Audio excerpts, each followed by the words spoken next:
Good evening, friends. Good evening, Mana Tabernacle family. Good evening, our Facebook friends. Good evening, our YouTube friends and followers. Thank you for joining us this evening. Welcome to the Financial Literacy, and it is brought to you by the Financial Literacy Foundation. Thank you for joining us, and I believe that you are here because you believe that you will learn something out of this. And it is my passion that you must be able to gain something out of these meetings. They are not just for fun or just for 2 or 3 people out there, but they are for everyone. So also, you are free to share this information with everyone else whom you are connected to.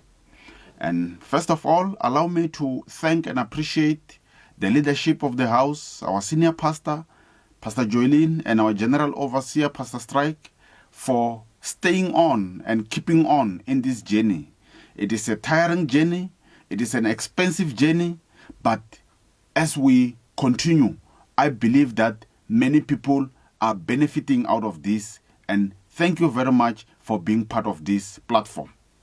Today, as we continue, we want to take off from where we left last week. And what we were talking about last week was also a follow-up of what we were talking about the previous week. The previous week, we dealt with fake financial news. And last week, we dealt with how to spot a fake investment proposal, how to fake and how to spot a fake investment scheme. We spoke largely after the introduction. The very first point that we dealt with was being able to determine a fake investment scheme by looking at the promised returns that you can earn. And we went ahead and dealt with or touched on the different asset classes. We spoke about the cash, we spoke about the bonds, we spoke about the equities, property, and by property we also include listed property. And we also touched a bit on other assets like gold and the bitcoins and stuff like that. So please, my friend, if you haven't had last week's session, I will encourage you to go back and look into that so that it can make it easy for you to also be able to capture and understand what we're dealing with today. And I said, if the investment returns that you are being promised are way above the general returns that are known in the investment market out there, there is a great chance that such a scheme is not registered or it's not legitimate. And when the scheme is legitimate, there is a high risk. We dealt with risk also in a sense that we said that if a scheme promises you high returns, whereas there are no disclosure in terms of how much of risk is involved, how much do I stand to lose in this scheme, there is a great chance that such a scheme is not legitimate. We also said that when the scheme has a risk, like every other scheme or like every other investment, which does have a risk. So in other words, every investment does have risk. Are you able to determine what kind of risk or what level of risk are you facing in your kind of investment proposal or the proposal that you are being given? You must be able to measure. The risk levels must be measurable so that you can be able to go into the scheme with wisdom. And today we want to continue building from that. And we continue to say, what are other matters? We look at other things that we need or we can find or we can establish in order to determine whether we are dealing with a genuine investment scheme or not. And once again, the question is, how do you spot a fake investment? And we want to try and answer those questions. As I said, the risk determination was one that factor. And the second factor that I want to talk about today is with regard to the pressure.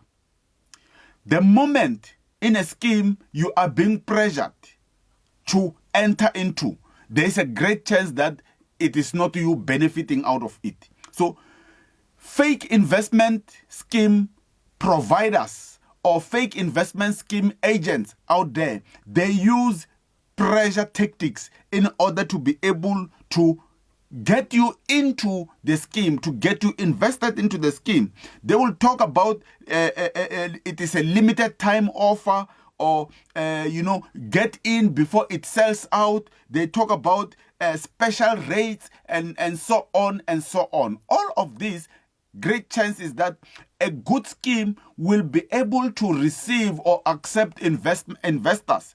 Not to say that there are no opening days and the closing days of schemes. Of course, most investment schemes do get signed up or fully subscribed. But we are looking here at situations where you are being pressured to get in because it is closing tomorrow, or there is only 200 seats remaining.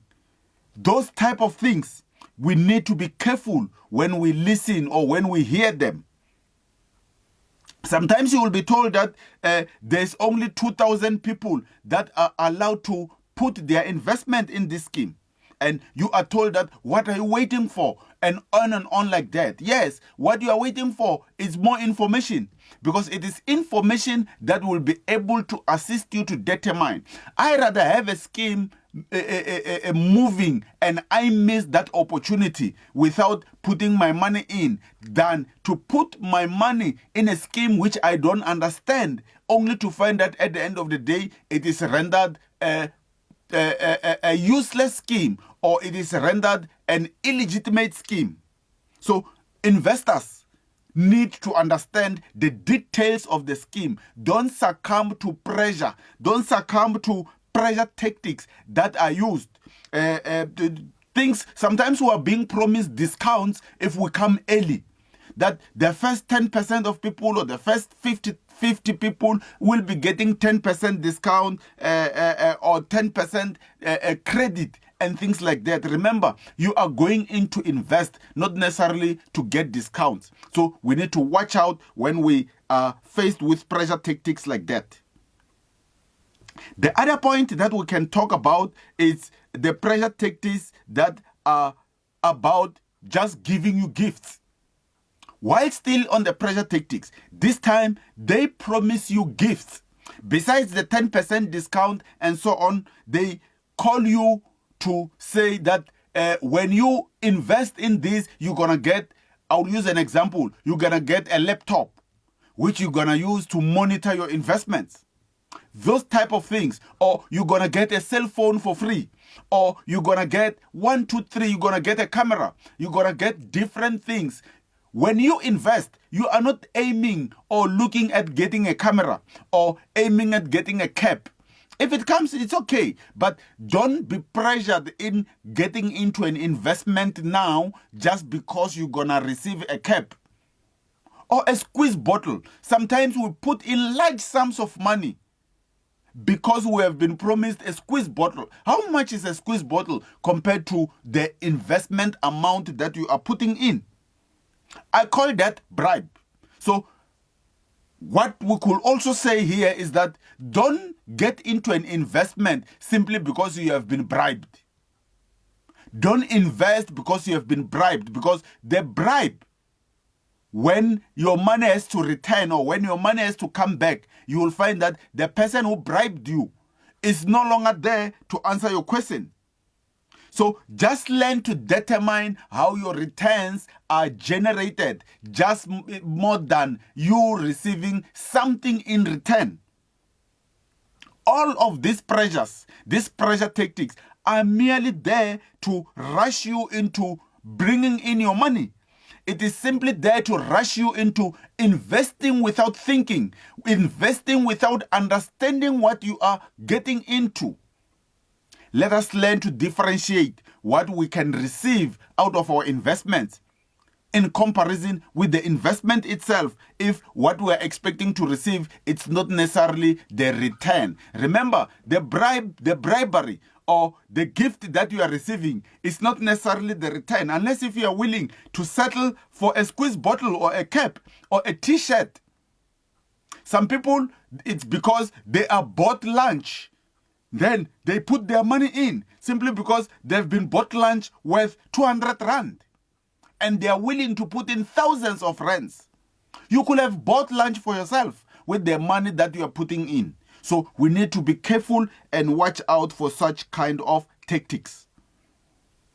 Another way to identify whether a scheme is genuine or not, you will find that when you are proposed, you are being offered a commission to say, if you invest so much, you will also be able to get so much commission. So the most legitimate schemes, generally speaking, do not offer commission for the referrals or to the investor who is investing. So the commission is not for the investor.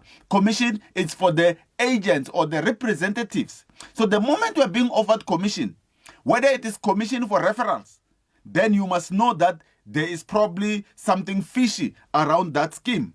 Scammers use incentives to existing investors in order to be able to recruit and encourage existing customers to bring in their friends, family members, colleagues, and so on and so on. So, in other words, legitimate schemes will not necessarily offer you commissions just for you to refer. Legitimate schemes will not necessarily offer you bribery items just for you to invest or to bring more people. Are you there to invest or you are there to recruit other people to come into the investment? You need to be able to determine that kind of the answer to that kind of a question. If you are coming in to invest, it doesn't matter who comes in, whether it is out of your referral or not, because you are not doing anything in there. It is the investment representatives that are doing some work in it. All that you did was to say there is a good investment which I have found, and allow people whom you are referring to do their own due diligence. Do not be their researcher.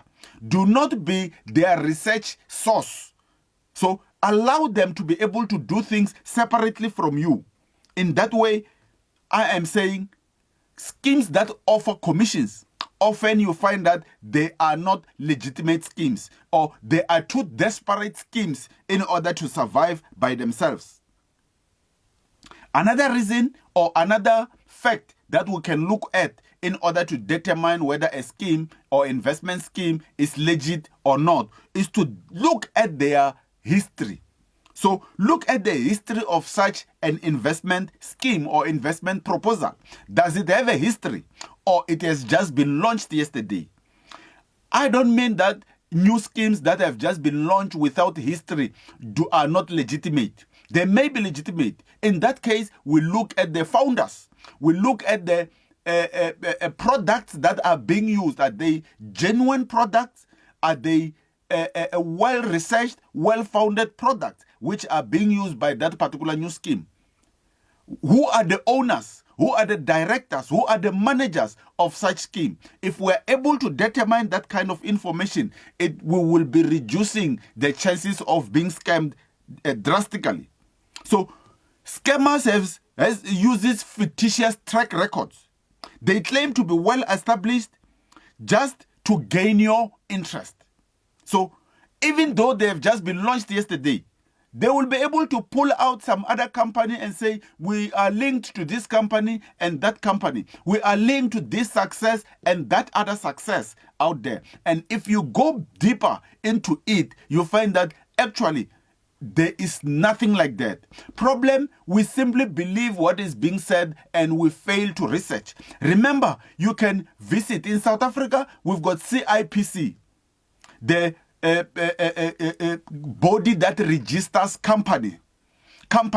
This body, you are able to go and search for organizations by yourself without even talking to anyone, because their website allows you to do a company search.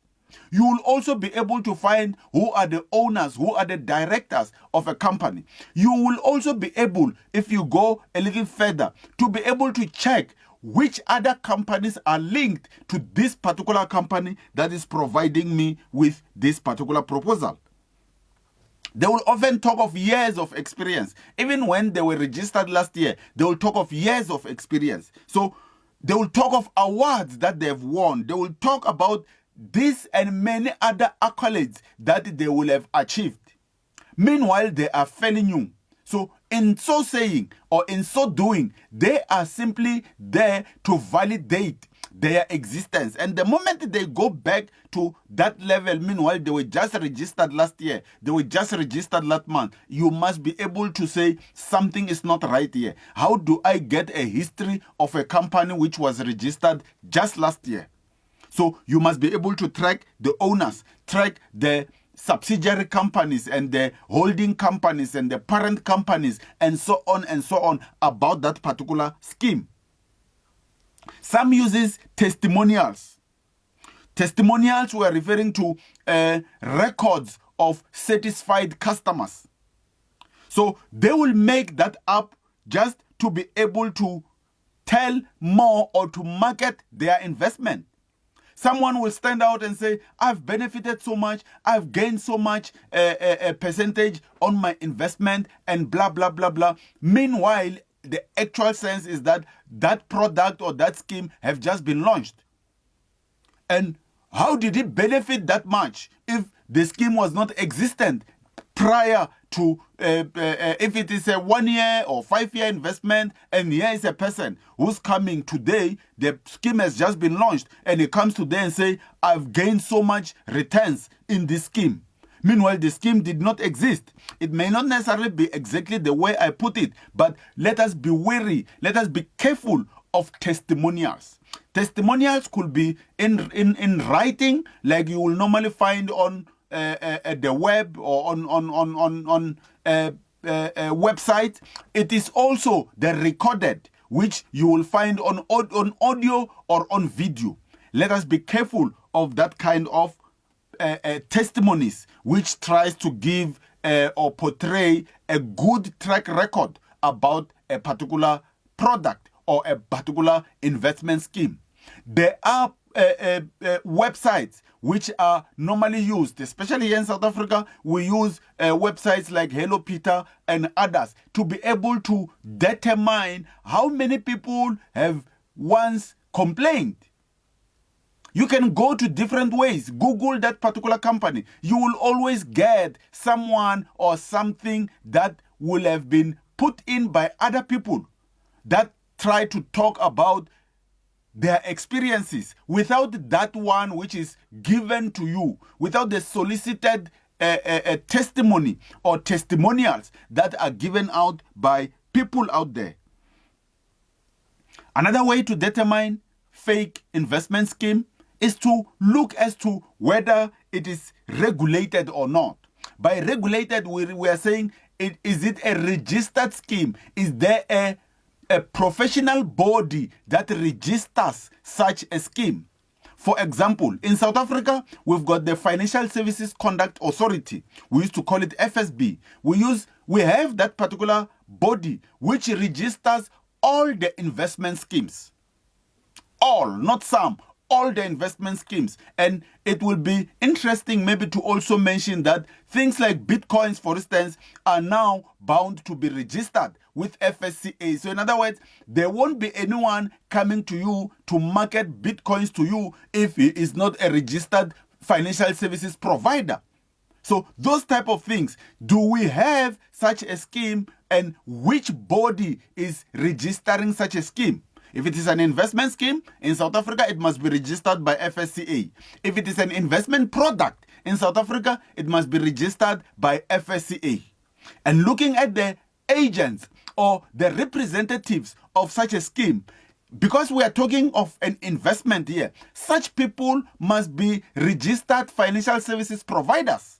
And specifically, they must be registered in and authorized to give investment advice. And to be registered to give investment advice, you must be fit and proper, and you must meet all those stringent requirements and satisfy the authorities that indeed you're going to deal with your clients in a fair and unbiased manner. So we look as to whether this scheme is regulated or not. The moment there is no regulatory body regulating such a scheme, run. The moment that scheme does not have an authority in which it responds to, or in which it answers to, then something is not right. With FSPs, or the financial services providers, which are the only body in South Africa or entities in South Africa who are authorized to give investment advice, we don't just give investment advice, we also provide reports to the FSCA on an annual basis with regard to our business and the clients that we have dealt with and what we have said to them. Everything, it's in black and white. So the moment such a scheme is not regulated and the provider of such a service, the representative, is not an authorized financial services provider, then we must be wary. How do you determine whether they are an authorized FSP or not? You simply go into the FSCA website, and with his name alone, just like you can search me even as we are speaking now, you go to the FSCA website and put in the inquiry. So search for an FSP. So when you search for an FSP, it's either they will have given you their FSP number, which is their license number, or they will have given you their names. You can search an FSP or an authorized FSP by either the FSP number or the name of that FSP or the name of that representative. The moment you search for them and not find them, you must know that they are not authorized financial services provider. Therefore, they don't qualify to be giving you investment advice. Why is this important? It's because when you are an authorized FSP, it means that the advice that I give you, it's regulated. And should I happen to not meet the requirements that I have given you, or meet the conditions that I have given you, or I disappear with your money, you have someone that you can report me to. And the moment we don't have a regulatory body for this investment scheme, it means if I rob you on that investment scheme, you've got nowhere to run to. SAPS will not help you in this instance. They see and hear a whole lot of these things on a daily basis. They no longer even investigate them. The only body that will be able to investigate is the regulatory body of that particular investment scheme. Watch out, my friends. Check whether that scheme is regulated or not. So you must be able to confirm such a scheme like I have showed you by searching on your own, not necessarily what they give you. You search on your own. So if someone is visiting you in your office, for instance, you must be able to say, have a seat, give me your ID, let me search you, let me check you out first. And if they say, I'm asking for the restrooms, you must be expecting that they may not come back. If you request that they must show you their authority license, and they say, no, it is in the office and this and that, you must know that there's a great chance. Yes, of course, they may not have to be able to produce the license immediately there and then, but it means then you must not do business with them until they show you their license. Because licenses, that's why when you come to our offices, you will find that there are licenses hanged. We're not displaying or trying to prove or show that we've got these credentials and that. No, it is by law that the license must be hanged on the wall, where anyone and everyone walking into my office must be able to see it without asking any questions. It's your investment scheme registered. If it is not, it is probably an illegitimate scheme. So be prepared and be warned.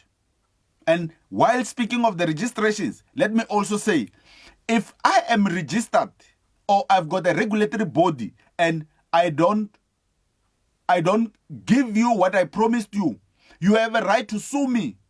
Part of my license, it has got fees that include my insurance, which will be payable, or insurance which will allow you to go to the ombudsman of that particular regulatory body to report and have your matter or your case investigated. If I'm still registered, they will be able to call me to task, and they will demand that I refund you or put you back in a position where you would have been had I not squandered you, had I not robbed you. So watch out about investment advisors that are not authorized investment advisors. So, but the other part, which it's coming to a close, is that don't invest on something that you don't understand. Don't invest on a scheme which you don't understand how it generates its return. I'll read a scripture for you to understand this, and it's found on let me see. It's found on Proverbs 28, verse 19 to 22, and it reads as follows: a hard-working farmer has plenty to eat. People who waste time will always be poor. Honest people will lead a full, happy life. But if you are in a hurry to get rich, you are going to be punished. Prejudice is wrong, but some judges will do wrong to get even the smallest bribe. Selfish people are in such a hurry to get rich that they do not know when poverty is about to strike. That is Proverbs 28, verse 19 to 22 in Good News. Go and look at that scripture. You will be able to determine whether you are dealing with a good scheme or not. But one wise man wrote these words: wealth slips away from a man who invests in business or purposes which he is not familiar, or which are not approved by those skilled in its keep. Wealth will flee the man who will force it to impossible earnings, or who follows alluring advice of tricksters and schemers, or who trusts in his own experience and romantic desires in investing. Friends, when we invest, we must understand what we're getting into, and there is no rush in an attempt to get good returns. Good returns await every investor who is patient. Are you patient enough? Are you understanding what you're getting into? With those many words, friends, I thank you very much, and I believe that you have been empowered tonight, and may God bless you richly. In Jesus' name, amen.